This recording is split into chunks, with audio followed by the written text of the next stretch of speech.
This RS6 was crashed. But in 24 hours, I bought the car for £20,000, bought all the parts, fitted them, and then fixed it for a total of £26,789. But it's not quite complete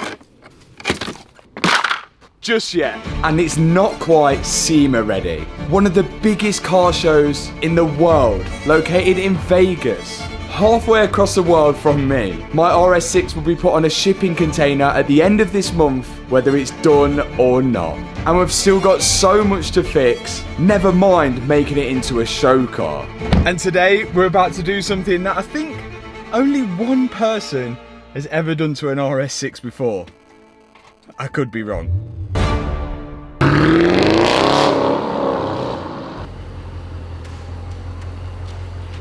Okay, we need to address a few things that some of you guys said in the previous video. We replaced this door in the last video and it was off an Audi A6 diesel. It was only £209. And that's because the RS6 door has damage here. Now someone mentioned that the RS6 doors are aluminium and the A6 doors are steel. With the trusty magnet, yes, it's aluminium, it's not magnetic at all. And the A6 door is also aluminium. So maybe they lied.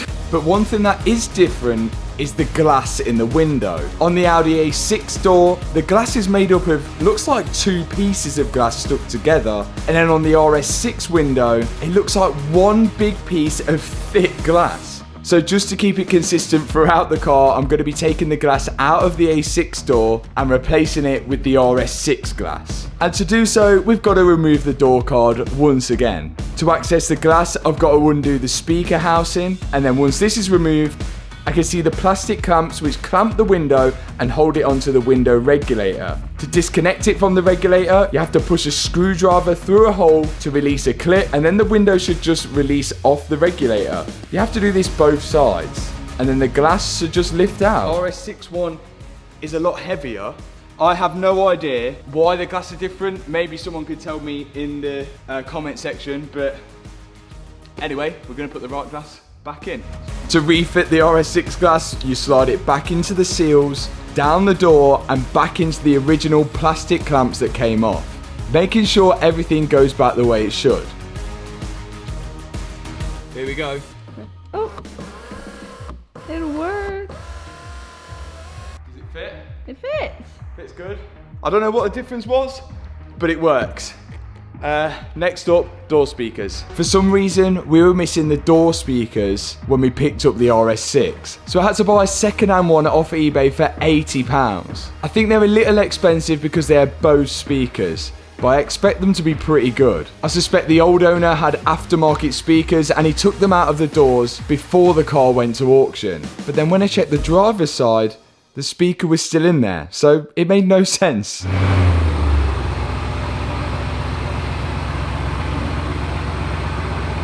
So the next thing that we had a problem with was the rear suspension. We noticed when we put the car in the air in the last video that the air suspension was not sitting properly on the rear arms, and no matter what we tried to do, we couldn't get it back in place because there was so much pressure in the rear bags. But thanks to you guys, I think we found our fix. Servicing checks maybe?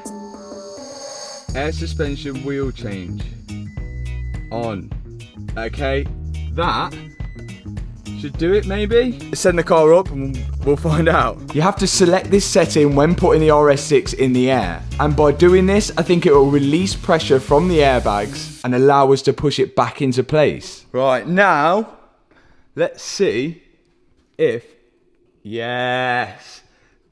They're like soft now. You reckon we could get them back in now? They feel like softer. Let's see if we can wedge this back in to where it should go. Hey! Yes, that is in. So look, and now there's literally no air in the bag. So we need them clips to go on there to hold it in. Okay. Yay! We're in. Suspensions. We're looking good. Next thing to repair is this small dent in the bonnet. We think this just happened in transport. My dad's sanding down the damaged part, applying a little bit of filler, and once that's hardened, sanding that down to make it nice and smooth and flat again. And then my attention is drawn to the headlights. If you remember when we picked up the car, the left-hand headlight was damaged in the accident. And we tried to upgrade them to the LED ones, but the plugs were completely different. I've later found you can buy the plugs to make these work, but you need to repin the electrics and get them coded. Yeah, these headlights do look pretty cool, but I don't think they look cool enough for me to try and faff around trying to get the separate plugs and do the coding as well.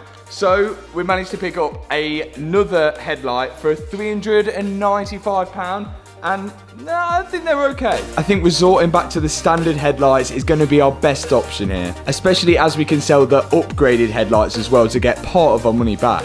And I think buying electrics, then trying to code the headlights to make them work is not going to be as simple as it's made out. So out come the upgraded LED headlights, which don't work at the moment because they're not plugged in, and in go the headlights, which should work on the car. Okay, let's test them. That's dip beam. Yeah? Yeah! Yeah! Cue the comments of everyone saying the LED ones look better. I know they do look better, but I don't think they look that much better. But whatever.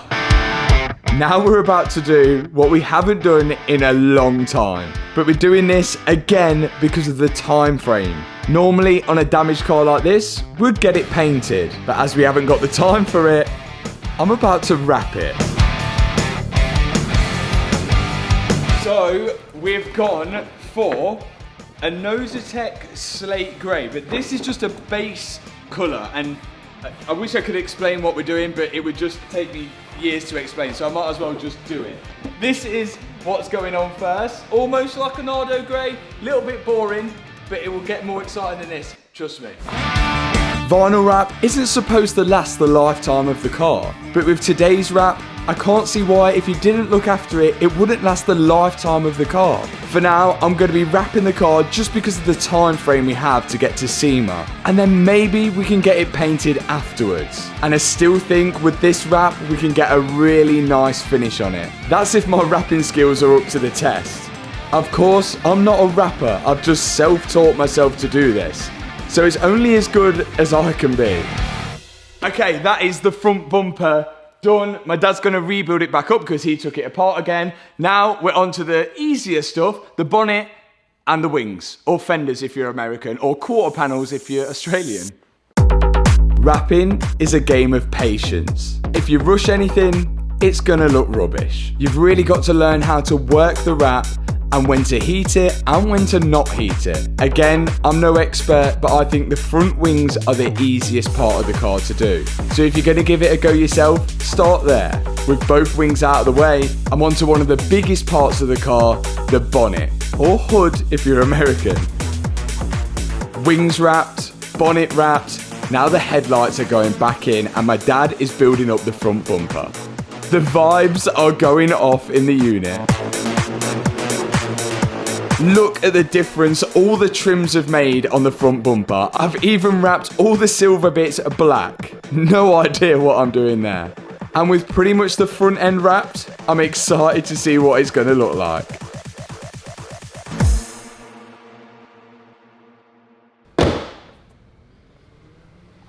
Ah, look at that. That actually does look sick already. That looks mint. Just a lot of panel lining up and everything to do. Now, once we put the wheels on, well, what we've got to do is now get it in this ramp so we can do the side of the car. But we should, fingers crossed, be faultless. And there's a way we're going to check that out in a minute. So in the last video, even though we replaced the airbag that had blown, and we replaced the sensors on the front with the new sensors that we got, we still had an airbag light on the dash. But I'm hoping this little thing will not only solve that, but also tell us any more faults that the car's got. I'm just going to move it forward and then we can have a little play on this.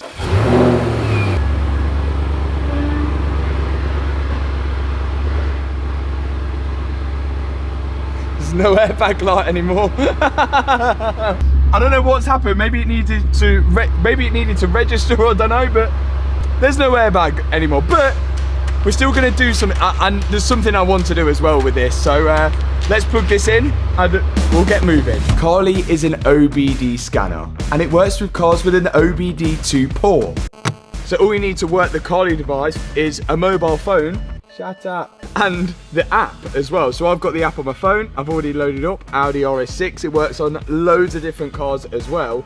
And I am going to diagnose any faults that this car might have. 14 issues, 100% done. Let's show the results. So some of these could be historic issues. So what have we got on here? Exhaust pressure control valve issue, but it might be something to do with the aftermarket exhaust. A lot of these faults that are bringing up are historic fault codes. That's because we disconnected a lot of stuff when rebuilding this car. But we should be able to clear these faults with Carly, and now that the stuff is all plugged in, we should be free of faults. Okay, so we've gone through the diagnostic. We can also choose live data on this. You guys would have seen me use this hundreds of times before, but there's one thing that I want to do, which I guarantee it annoys a lot of you guys watching as well. There's loads of things we can code in and out of the car to suit our personal taste. Can I guess what you're coding out? Yes. Is it the auto stop start? Yes, it is the auto stop start. So when you come to a traffic lights and the car turns off and then comes back on again, I cannot stand it. It is so annoying. And every time you get in the car, you have to press that button there. I've not even drove this car yet, and that button's already annoying me. My favourite feature with Carly is that I can code so many things in and out of the car. And on the RS6, there's loads I can do. I'm going to turn off the auto stop start. There we go. The devil. Automatic engine start stop. Right there. And that is banned. Before you code anything to the car, Carly will create a backup file so you can always resort it back to standard.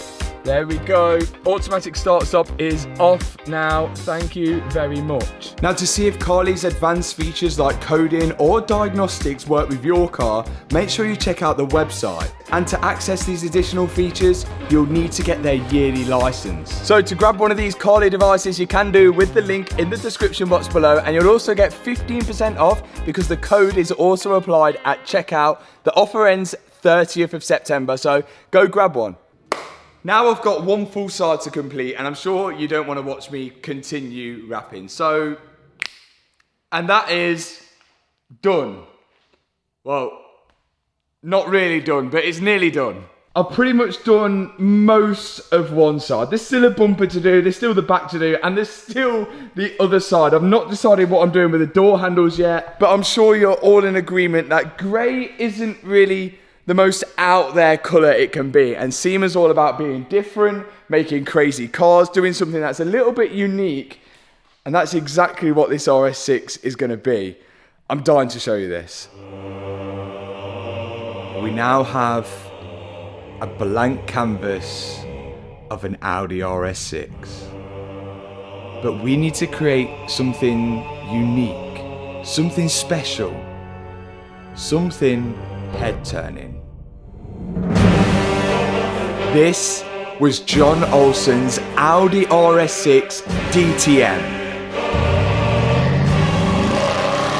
It was built especially for John to do the Gumball Rally in years ago. A one-of-one carbon DTM kit on a 1,000 brake horsepower RS6, which was later stolen and set on fire. An end to an epic car. Now, it's our turn.